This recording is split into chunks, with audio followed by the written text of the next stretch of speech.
एक समय की बात है, राजा कुमेर सिंह के राज्य में अकाल पड़ गया। जनता को बचाने के लिए राजा ने अपना खजाना खाली कर दिया और अन्य राज्यों से अनाज मंगवाया, लेकिन इससे राजकोष खाली हो गया। चिंता में डूबे राजा और रानी भानुमति अपने कुलगुरु के पास पहुंचे। कुलगुरु ने उन्हें एक चिड़िया दी और कहा कि जब तक यह उनके पास रहेगी, राज्य में खुशहाली बनी रहेगी। लेकिन शर्त थी कि राजा इसे हमेशा खुश रखे और हर निर्णय इसी से पूछ कर ले।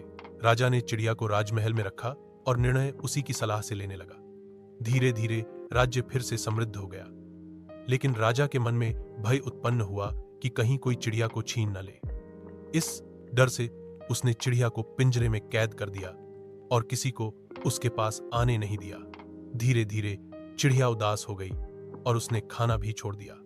अब वह राजा के किसी भी प्रश्न का उत्तर नहीं देती थी। राजा चिड़िया को लेकर अपने कुलगुरु के आश्रम पहुंच गया।